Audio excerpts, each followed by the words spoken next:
What is going on, RotoGrinders? Welcome back to another NFL podcast here talking about the preseason. Once again, hopefully you guys tuned in to our podcast that was talking about Friday's slate. Friday's slate went pretty well. I kind of got caught up on it at the end there, but in general, feeling pretty good about the preseason currently. And Saturday we have the rest of the NFL, the majority of the NFL playing here now. So we have 6 total games split up on the 2 sites, different site sizes apparently, because these 2 sites just can't work in sync. We have a 4-game main slate on DraftKings, and FanDuel split that up into 3 and 2. 3 and 3, which I'm not a fan of. I wish they could just be in sync there, but not meant to be. But we're gonna be talking once again about some NFL preseason, and NFL is already here, obviously, and we're more than ready than ever with our team of experts and tools. You can let RG handle the legwork so you can work less and win more this upcoming NFL season. Get access to everything we have to offer at a special discount available only to those without an RG subscription. You can get a full season subscription for $50 off at a limited time only price of $375 for the entire season. Pretty good deal there. So do not miss out on that. Oh, we have that nice discount going. Without further ado, let's get into it. We're going to go position by position. Like I mentioned, 2 different slates. We're going to break it down into the DraftKings slate. It's just a little bit easier. I feel like more people are playing DraftKings, etc. And I like their main slate a little bit more. I'll touch on the early slate as well briefly, but for the most part, it's going to be a main slate here. We're going to go position by position. Let's start with the quarterbacks here. Let's talk Zach Wilson off the top. We didn't see much of him in the Hall of Fame game, but we did see a little bit of him. He threw, I think, 5 or 6 passes, including a 57-yard completion. But they got rid of Chris Streveler. So, he's out of the picture here. Obviously, Aaron Rodgers not going to play. It'd be pretty surprising to see him at all this preseason, although there have been some rumblings that he would be willing to play 1 game. I doubt we see it, and I think that's going to lead to the Zach Wilson show. And I think that with the Jets not going out and signing anybody, that bodes well for what they want to see for Zach Wilson. I'd be pretty surprised if we see him play any less than a quarter and a half here. We've seen it with a guy like Drew Lock, who played almost 3 quarters the other night. We've seen it with a couple other guys who are sort of stuck behind a veteran quarterback, and this is a good chance for them to see him, and I think this is a perfect time for Zach Wilson. A couple other names that stick out. Easton Stick sounds like he's going to play a majority of this game. There's a chance that he even plays more than a full half. Obviously, Herbert's not going to play, and Max Duggan is the rookie quarterback here, who we might see a little bit. Duggan would be really interesting if we saw him play an entire half, but by all accounts, it sounds like we're going to see a lot of Easton Stick. Could play between 2 and 3 quarters here, and obviously, if he does play 3 quarters, he's going to be in contention for the most playing time amongst any quarterback on the slate. Now, if you want to play Max Duggan in tournaments, I'm all about that. I think it's extremely interesting. I think it could be something like what we saw with Malik Cunningham on Thursday night, where maybe not all the playing time in the world, but really exciting runner, right? Obviously, Malik Cunningham had that rushing touchdown. Duggan was a great runner and a great improviser in college, so we could see something very similar there. So Stick, I do give the current edge to because of reports saying that he could see a good portion of this game, and the Chargers do need to see what they have with him as the backup to Herbert for this year. So I think that kind of falls in line there. But Duggan, I think, is in play as well. Cooper Rush for the Cowboys here. Obviously, Dak Prescott sounds like he's not going to play at all in the preseason.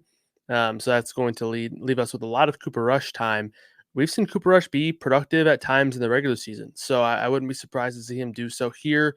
Not expecting him to have a whole lot of starters on the outside, but we'll touch on it a little bit. I like some of the weapons that Cooper Rush is going to have to work with here. He's got a couple of tight ends who I think are going to be able to make some plays in the passing game. A couple of pretty exciting receivers as well. So I like Cooper Rush quite a bit here. I think he'll probably play, 2 quarters is a pretty reasonable projection here. They can sort of split the playing time down the middle with Cooper Rush and Will Grier. But obviously I don't feel overly confident saying this, but I wouldn't be surprised if Cooper Rush plays a little bit more than half. Next on the board here, Nathan Rourke. Jags are expected to play their starters very limited size here, and they do have CJ Beathard, who's going to be the QB2. He's dealt with some injury stuff. Beathard has throughout the offseason, and one beat writer said to, quote, expect plenty of Rourke on Saturday. So I might come back to bite me, but I'm taking that for face value there, and I'm expecting to see a lot of Rourke. I'm not overly excited by the talent, but if he's going to play 2.5, 3 quarters. I think right now we have him projected for 2 to 3 quarters. That's a really good projection. And obviously playing time is key. On Friday, we saw Logan Woodside play literally every second that the offense was on the field. He played every snap and he didn't really produce much. So time does not always equal points there, but it's definitely a good start, a good place to start. So a couple other names here: Tyler Huntley and Matt Corral. These guys are in similar positions. Huntley, obviously, we know what he can do, right? Baltimore knows what he can do. So I would be pretty surprised if they run him out there for a ton. But a lot of reports circulating that this is a pretty intense QB2 competition. So maybe they, give Huntley a little bit more time to prove himself. They do have 3 quarterbacks after Lamar here. Josh Johnson, another guy who kind of know what you have with him there. Anthony Brown, we saw a little bit last year as well. Not a lot of exciting options here. If Huntley plays a half, I think he's a fantastic option. I just don't know if he plays that much just because of the fact that they do have 3 quarterbacks that they can still suit up. And I'm pretty sure they're going to want to get a look at all 3 of these guys. But if we find out, hey, Anthony Brown or Josh Johnson are in street clothes, Huntley could rise up the board here real quick. Matt Corral, I mentioned a little bit. Bryce Young's going to start, and I could see them playing up to a quarter, maybe even a little bit more for some of these starters. Frank Wright came out and said, I want to see these starters together. A lot of new things here. I want to see these guys playing together. And in turn, what they're doing is they're giving Andy Dalton the day off. It sounds like he's more than likely to sit here. Andy Dalton, we know what he can do. He's going to be the quarterback 2 here behind Bryce Young. So it sounds like they're just saying, okay, Andy Dalton, take the day off. And Reich said specifically this is to get Matt Corral more reps. And anytime you're hearing that in the preseason, that's typically an interesting thing here. Now, does that automatically mean he's going to play a ton? No, because we could see Bryce Young play a little bit more. They still have Jake Luton as well to kind of round out the game here. So I'm not overly sold on saying, okay, we're going to see 2 to 3 quarters of Matt Corral, but I think 2 quarters is very possible here. And that's pretty intriguing here as a GPP play. A couple early slate plays. You got both Tennessee guys, Will Levis and Malik Willis. I think both those guys are interesting. Kyle Allen sounds like he can play upwards of a half. PJ Walker's going to get some playing time. And then Anthony Richardson could potentially play a little bit over a quarter as well. Didn't get a ton of information from Indy. They said a quarter, give or take. So you could take away a quarter and they play 0, I suppose. But it does sound like Richardson's going to start there. And yeah, for more information on that, head over to the lineup HQ there. You can check out all the projections and all the tags there on the early slate guys. All right, on the running backs. Jets running back Izzy Abanikanda led the team in carries, scored a touchdown in the Hall of Fame game. This one's going to be interesting because it sounds like, with Aaron Rodgers not playing once again, it sounds to me like we're sort of trending into the same sort of look as what we saw in the Hall of Fame game. Now, it's not to say that that's a surefire thing. I do think we're going to get some news tomorrow, so please check back in Discord and in the lineup HQ. But in terms of the guys we're going to see out there, I wouldn't be surprised to see the same sort of group where Zonovan Knight and Michael Carter both rest here. Zonovan Knight has been getting a lot of hype in camp as of late. We know what we have with Michael Carter. So I wouldn't be surprised to see them sit those 2 guys down once again. And I think with some of the other receivers sitting out, Aaron Rodgers sitting out, I think it could just trend into looking the same as it did in the Hall of Fame game. I think that would bode well for Abanikanda. So I like him quite a bit here. Malik Davis, the Dallas situation is a little bit unique because it sounds like Tony Pollard is not going to play. It sounds like Ronald Jones is also not going to play due to injury. You do have Hunter Lepke here, who is he's listed as a fullback / tight end, but he was a runner in college. So it's kind of a weird scenario where he could.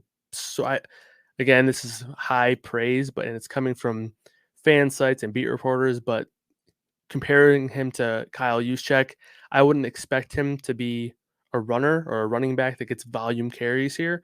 And if that's the case, if he's not going to be running the ball, you're left with 3 running backs here: Malik Davis, Deuce Vaughn, Enrico Dowdle, who is apparently listed as the running back 2 on the depth chart, but also sounds like he might get cut from a couple of different sources. So this is kind of a scenario where there's real reason to see all of these guys. I think Malik Davis is probably going to end up being the RB2 come week 1 of the regular season. Deuce Vaughn's going to have his own unique role as a pass catcher and on special teams. And then Rico, he has a chance to maybe fight for that last spot as well. So I think all these guys have reason to get carries here. I give Malik Davis the slight edge. But Deuce Vaughn, we know the explosiveness that he has. So I think all these guys are in play, but I give the slight edge to Malik Davis. A couple other names here. Keaton Mitchell. I like him a lot today. I think he's going to be a name that goes pretty overlooked. Obviously, you have Melvin Gordon here, and it sounds like Melvin Gordon's going to play. I would be pretty surprised if Justice Hall plays. He's obviously been injury riddled for the most of his career in Baltimore. Same goes for Gus Edwards. Obviously, J.K. Dobbins still on the pup list here. So if those three are in fact out as I'm expecting, it's going to be essentially a three-way sort of committee between these guys for the majority of these carries here with Melvin Gordon, Keaton Mitchell, and Owen Wright. I think Keaton Mitchell has an inside track on being more of the preseason type guy, and it sounds like he might even have a good shot to beat out Melvin Gordon here, even though Melvin Gordon has had a solid camp. But Keaton Mitchell's gotten a lot of praise. He's been quick, elusive. He's shown good hands, shown ability out of the backfield as well. So Mitchell's a guy that I have some interest in here. Obviously, I would like to see Justice Hill sit, like I'm sort of speculating and expecting. Because again, he has his job locked up. We know what he's going to do. Even if he does play, I don't know if it's going to be a whole lot. So, and if that is true, if we do get confirmation on that, I'll feel pretty confident in Mitchell here. Isaiah Spiller, I think, is a good risk reward tournament type play here. There are going to be some guys in this Chargers backfield that can potentially play. Josh Kelly, Roundtree, Elijah Dotson, Tyler Hoosman was a DNP on Thursday, so maybe he's out. And then Xander Horvath, who we saw get some carries last year, he's technically listed as a fullback. So there's some guys here that could easily get work, but I feel like in terms of incentive to see a guy, it's by far Isaiah Spiller. Isaiah Spiller has a good chance to win the RB2 role here. This is sort of what they've been planning on with him, right? Giving him, a year to kind of develop and now potentially take that step forward. They know what they have in Josh Kelly. They can give him 0 touches and still be able to evaluate, make a decision here. I guess you can say the same thing about Larry Roundtree, but in terms of the most incentive, draft capital, development time, all that stuff, I think Spiller is a guy here who's in line to have a big preseason, and that could start here this week. Elijah Dotson is another guy who's gotten some hype in training camp. Not a ton, but, just a name of a guy who's been making some plays. Raheem Blackshear is another guy who is extremely interesting here. Sounds like the starters are going to play, but Miles Sanders is not. He's likely out with a groin injury. Unfortunately, Sanders is hurt again, so hopefully, he's good to go by the start of regular season. You have Chuba Hubbard here, obviously, but again, another guy, you sort of know what you're getting. He's going to be involved in the regular season, so I think that they have incentive to sort of say, hey, we're going to play you with the starters, but probably have a pretty quick leash here. I don't think we see Hubbard play any more than a quarter, right? And I think his playing time probably ends once Bryce Young's off the field. And after that, you're left with 3 running backs, Raheem Blackshear, Spencer Brown, and Cameron Peoples. Peoples has also been dealing with an injury. Raheem Blackshear is by far of these 3 the one that has been hyped up the most in training camp and in preseason so far. He's shown explosiveness, he's shown elusiveness, and he's been the best pass catcher of the 3. So I think Blackshear is an interesting play here as well. All right, a couple early slate plays. Roschon Johnson, I like him a lot in this spot. We are going to see a spot where these 2 guys up top, Khalil Herbert and Donta Foreman, are going to split carries in the regular season. I would assume. Seems like everyone's going to assume that. The starters are not going to play much. Eberflus came out and said 10 to 15 snaps, 7 to 12 snaps. Apparently they have assigned snaps for everybody. How that's going to work sounds confusing to me. I'm sure they'll do a good job of keeping track, but if we're limiting these guys 10 to 15 snaps each, Herbert and Foreman will be done pretty quickly. And then after that, it's a three running back show, right? With Roschon Johnson, who is by far the most developed and I guess well-rounded player of the three left: Roshan Johnson, Travis Homer, and Treston Ebner. And it sounds like Roshan Johnson could even have a red zone role come regular season. And there have been a couple of reports that he could, quote, see the bulk of snaps on Saturday. So I'm counting on a big day here for Roshan Johnson. A couple other guys in the early slate: Tyjae Spears, Evan Hull, Kenyon Drake, and then James Cook, tournament play. Sounds like the starters are going to play a little bit there. Again, James Cook, pure tournament play just because he's so good and explosive. He can sort of kind of do what someone like George Pickens or Jerry Jeudy did on Friday, where they scored early on. I could see James Cook being that guy. All right, let's talk some receivers now.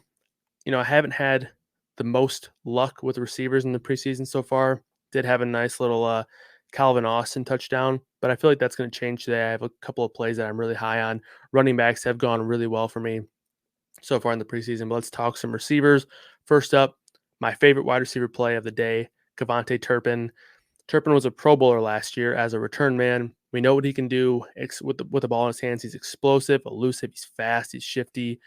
But McCarthy came out and said, we're not even going to bother having him return kicks in the preseason because we want to get him looks at wide receiver. So again, another coach coming out and going out of his way and saying, we want to get this guy reps doing this or that. You don't often get that in preseason. So when you do, it feels legitimate, right? It feels like there is a direct incentive, direct cause to expect more looks and more volume for a guy. Turpin's not a guy who is, he has a lock to make the team. He's going to be their return specialist. He's gonna make the team, but he's fighting for the chance to be the number 4 wide receiver on this team, and that's kind of what they're doing. Looking at him here, Jalen Tolbert is also in that mix. He is seemingly taking that step forward in his second year. And I like both of these guys, but I'm giving the edge to Turpin because of A, his explosiveness, and B, because of the fact that McCarthy came out and said, we are going to get him looks. We're going to make him a focal point in the preseason here. Jason Brownlee kind of let us down in the Hall of Fame game, but it wasn't due to volume. He had 6 targets, led the team in targets. And honestly, if you're a guy or girl who likes to play the ownership game in DFS, this is kind of what you dream of, right? You have a guy who you liked him for a reason. He got the volume and the opportunity, didn't do anything with it. Come right back. I'm assuming people are not going to play him in the same sort of capacity that they did in the Hall of Fame game. And with Zach Wilson being on the field more, which is what I'm expecting, that's an upgrade. It might not sound like an upgrade, but it is for preseason context. So yeah, Jason Brownlee is a guy that I do like quite a bit here. Darius Davis, 4th round pick for the Chargers. He is an absolute burner, ton of speed. The Chargers came out and they drafted 2 TCU receivers, one in the first round, Quentin Johnston, who also might see some playing time. I'm not sold on him seeing a ton of playing time. Again, he could see a little bit more than what you're expecting with the starters not likely to play a whole lot here. And I know Quentin Johnson isn't necessarily a lock to be a starter, but Josh Palmer did get banged up. So maybe he plays a little bit less because they might need him a little bit earlier on in the season.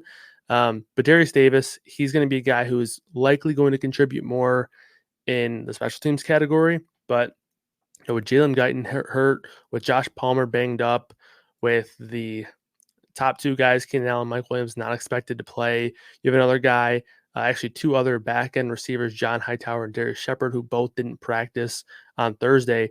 This could potentially be a thin wide receiver group. So if that's the case, if all these guys who have gotten banged up or are expected or could be out are out, it could be a really thin group here. And Darius Davis is the guy who stands out to me as someone who could really take advantage of that. So I like Darius Davis quite a bit here. And he's an explosive guy, one of the fastest guys in the class, one of the most athletic guys in the class from the receivers. So I like Davis quite a bit. On to the Eagles here, talking about Joseph Nada. Speaking of a top athletic prospect, Nada checks all the boxes. He didn't really perform all that great in college, but he was one of the more explosive high school prospects and obviously didn't really pan out over there in Clemson, but he's impressing a lot of folks around the Eagles camp here. He's got all the skill that you could possibly ask for. He's 6'3", he's fast, he's got a wide range for a catch radius there. So Joseph Nada, I like a lot. I might be, falling a little bit into the trap of the camp buzz there. But again, this is another guy fighting for that last receiver spot. It sounds like it's really between him, Britton Covey here to win this last wide receiver spot. And to me, it sounds like Nada might have the edge. So if that's the case, he's going to have the chance to kind of showcase that there. A couple other names: Jonathan Mingo, another guy who could potentially play with Bryce Young, but then maybe even see a couple of snaps there with Matt Corral as he's vying for a top 3 wide receiver spot. But there's a pretty firm competition between these kind of 3 through 5 wide receivers in Carolina. Tutu Atwell is another guy that I find extremely interesting. He's explosive. He has the big play upside that you kind of like in preseason. I don't know if he's going to play a whole lot compared to some of these other receivers, just because he probably has a decent chance at starting the year as the number 3 receiver on this team, competing with guys like Robinson and Ben Skoranek. I think Tutu Atwell is better than both of those guys, so I wouldn't be surprised if he outright wins the wide receiver 3 role.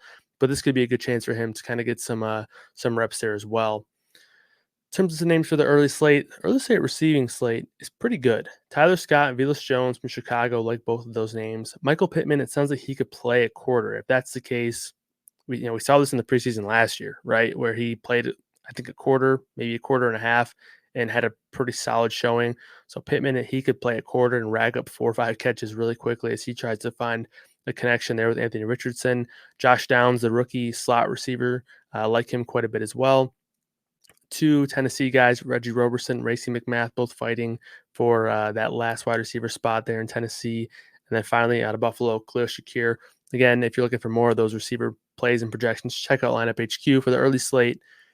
Let's head over to everybody's favorite preseason position, the tight end. I will say I have not had a lot of fun rostering tight ends in the preseason so far. There haven't been a lot of great plays. And honestly, this slate's a little bit different. My favorite tight end play of the preseason so far, Charlie Kolar. This one, again, definitely want to double check on inactives and guys who aren't playing and guys who are in street clothes, all that stuff. So again, make sure you're checking in to the Discord at RotoGrinders, and make sure you're checking out Lineup HQ and checking out the updated version of the Core Plays article, all that good stuff, because this is going to be pretty important. But Harbaugh came out and said no established starters will play. Sounds like Mark Andrews isn't even going to play at all in the preseason. And to me, Isaiah Likely is an established starter. He was amazing last year when he got time. He was amazing in the preseason last year. He's been amazing in training camp. So to me, he's an established starter. So if Isaiah Likely does sit, which is currently the way I'm projecting it, that leaves us with 2 true tight ends. You do have Ben Mason on the depth chart as well, who's a fullback / tight end, former Michigan guy. I saw him a ton at Michigan. He's a bowling ball guy. I don't really think he's a tight end, right? He's not really going to factor in a whole lot as a tight end. And maybe that means Likely is going to play a little bit just because they are pretty thin there. But we've seen it a couple times in the preseason already where a team rolls out 2 or 3 tight ends, and that's kind of how they get their business done. But if Likely is indeed out with Mark Andrews, Charlie Kolar could play the whole game. And so could Travis Vokalek here, who is also in the mix. But Charlie Kolar is the interesting one, right? Kolar is a former 4th-round pick out of Iowa State there. He has all the intangibles. He's 6'7". He ran a 4.67 40. In the 2022 tight end draft class, he was the number 2 most athletic tight end per player profiler there. And according to Player Profiler, number 30th all time amongst tight ends in terms of athleticism. So we know what he can do in terms of testing there. Last year during the regular season, he played in 2 games. He had 6 targets, 4 catches for 49 yards. So he's produced, like, obviously very limited sample size, and we know that he's tested well in terms of all this stuff. Charlie Kolar, I think, checks a lot of boxes for preseason. Obviously, this is going to come down to what the roster is looking like come tomorrow, and if Isaiah Likely is indeed out or extremely limited, like I'm expecting him to be, Charlie Kolar is one of my favorite plays in the slate. Especially, he's from a team that has used their tight ends exclusively, right? Like, even when Huntley's been playing, even when, Anthony Brown was playing, we saw them use their tight ends a ton. So it's kind of built within their system. Obviously, new system here, new head coach, new offensive coordinator. So it's going to be a little bit different. But in terms of opportunity, I think it's going to be there for Charlie Kolar as long as things kind of go as planned. A couple other names, not going to touch on too much. Hayden Hurst, again, more so if he does play a quarter and he gets to kind of keep going with Bryce Young throughout that, half quarter to a quarter. Again, hard to expect a ton, but if you racks up 2 or 3 catches in that time, um, that's really all you can ask for a tight end at times. Another interesting prospect, Brenton Strange, who was the 6th tight end off the board in this year's draft. The Jags used a second-round pick on him, late second round, but still second-round pick. He's currently listed as the tight end 3 on the unofficial depth chart. Don't take that for too much, but there has been some buzz around Luke Farrell being the tight end 2 behind Evan Ingram. And that's actually interesting from a preseason perspective. More reason to get looks for the rookie, more reason to use him in the preseason. So if that's the case, could have some interesting little stacking opportunities here with Nathan Rourke and Brenton Strange. I know everyone kind of dreams of those scenarios, but last name that I'll throw out there for the main slate, Jake Ferguson. I talked about some of these Dallas guys. Obviously, they've said that their starters or their solidified starters are not going to play much, if at all. But I don't think Ferguson is a solidified starter. I think he's fighting for this job with potentially multiple guys. We saw Peyton Hendershot perform well last year at times. Luke Schoonmaker was, I think, the 4th or 5th tight end off the board, a second-round pick out of Michigan.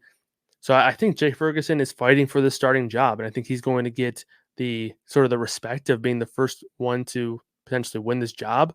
But Schoonmaker's also been dealing with injuries throughout training camp, so Ferguson could potentially see some added reps here there if Schoonmaker still continue to be eased in like they have been talking about doing throughout camp. But now Schoonmaker could go out there and play a whole lot here just because they said, oh, yeah, we're done easing him in. We eased him in during training camp. But keep in mind, middle of the week is when he was removed from the injury list. So we could potentially see him continue to be eased in on week 1 of the preseason here. Early slate, I got 3 names. Kylan Granson. You look at the depth chart for the Colts here, and you got 8 or 9 names for the tight end position, but 5 of them are injured, and 4 of them I think are going to be out. One of them was signed yesterday. Ricky Seals-Jones is a familiar name, but he was just signed. You have Jelani Woods, Mo Ali Cox, Will Mallory, and Drew Ogletree all injured. Starters are going to play here. Roughly 1 quarter is what Shane Steichen said on a case-by-case basis. Granson could benefit from being a starter and playing 1 quarter, roughly 1 quarter, but he could also benefit from playing more because of all the injuries behind him. And it's not like he was just like a clear runaway number 1 tight end. There's some guys here that can compete. Jelani Woods, Mo Ali Cox, Will Mallory was a draft pick here. So, I think Kylan Granson could play upwards of a quarter and a half here. I think he could definitely get the job done in that time. Josh Wiley, another drafted tight end who I think has some buzz here.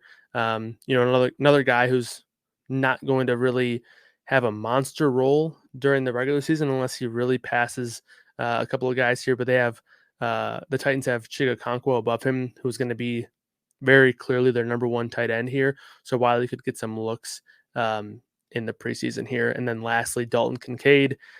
Man, he could play a series and then be done, which is always scary. But he could play a quarter and really smash in that quarter. I think he's one of those guys who, we saw it with Jameson Williams. We saw it with a couple of these young guys. We saw it with Jordan Addison, where teams go, okay, we have this young weapon on the outside. Let's get him involved early. Kincaid could be that guy who racks up 3-4 targets in, just a couple of drives because they're trying to kind of show what they have with him. So Kincaid, I like a little bit. Not going to break down defenses a whole lot. If you want to, get a list of the tiers, head over to the core play article over there at RotoGrinders.com. Check out the projections within Lineup HQ. But that's going to do it for the slate breakdown for Saturday. Make sure you guys tune back in next week for all the main slates. I think we'll be back with these podcasts for the slates above 4 or 5 games or so. So make sure you're checking those out as well. But as you guys know, NFL is here full swing now. Obviously, preseason is, pretty hectic with all the news and stuff like that. But we're getting ready for the regular season as well. And we're more than ready with our team of experts and tools. You can let us handle the legwork so you can work less and win more this NFL season. Get access to everything we have to offer at a special discount available only to those without an RG subscription. You can get a full season subscription for $50 off at a limited time only price of $375 for the entire year. Appreciate you guys tuning in. That's going to do it for us. I was your host, Kyle Murray, and we'll see you guys next time.